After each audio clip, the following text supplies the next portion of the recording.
इस देश में 2014 से एक बहुत ही भयावह व बहुत ही खतरनाक एक परंपरा की शुरुआत हुई है। उस परंपरा का नाम है फेंक सको तो फेंक लो चने के खेत में।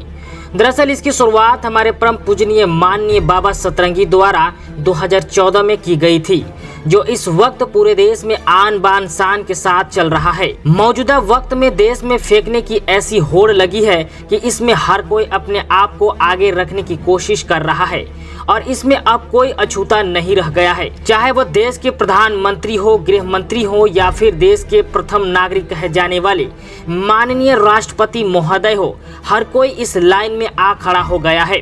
कुछ ऐसे ही बीते दिनों देखने को मिला जब देश के राष्ट्रपति अपने गृह जनपद कानपुर के दौरे पर थे। इस दौरान राष्ट्रपति ने एक ऐसी बात कही जिसे सुनकर हर कोई हैरान रह गया। लेकिन सबसे बड़ा सवाल यह है कि आखिर राष्ट्रपति महोदय जी ने देश से झूठ क्यों बोला?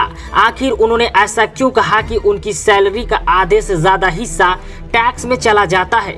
यहाँ आपको एक बात और बताते चले कि दरअसल टैक्स दो तरह के होते हैं, एक डायरेक्ट टैक्स जबकि दूसरा इनडायरेक्ट टैक्स होता है। इनमें एक टैक्स से देश के राष्ट्रपति को छूट जबकि दूसरे टैक्स से उनको कोई छूट नहीं मिलती। हम पूरा मामला आपको बताएंगे, लेकिन उससे पहले आपको बताते कि बीते दिनों राष्ट्रपति महोदय जी ने एक कार्यक्रम को संबोधित करते हुए बड़ा झूठ बोला है। हालांकि उन्होंने ये झूठ जानबूझकर बोला या फिर अनजाने में, या उन्होंने ऐसी बात देश में बढ़ती हुई महंगाई के मार को लेकर कही, ये तो नहीं पता, लेकिन उनकी इस गलत बयानी से पूरा देश गुमराह हो सकता है। दरअसल माननीय राष्ट्रपति महोदय जी ने अपने भाषण के दौरान कहा कि उन्हें 5 लाख रुपए सैलरी मिलती है, जबकि उनकी सैलरी का आधा से भी ज्यादा पैसा टैक्स में चला जाता है। हालांकि ऐसा बिल्कुल भी नहीं है। इससे पहले कि हम आपको पूरी जानकारी दें, आपको पहले माननीय का वो बयान सुनवाते हैं, उसके बाद बताते हैं कि किन किन नागरिकों को टैक्स अदा करना पड़ता है और किन को इससे छूट मिलती है। सरकार किसकी? अरे जिसने टैक्स दिया है, जो टैक्स देता है। आज यदि मैं कहने को सब जानते हैं, इसलिए कहना उसमें कोई बुराई नहीं है। यदि राष्ट्रपति देश का हाईएस्ट पेड एम्प्लॉई है तो वो टैक्स भी तो देता है।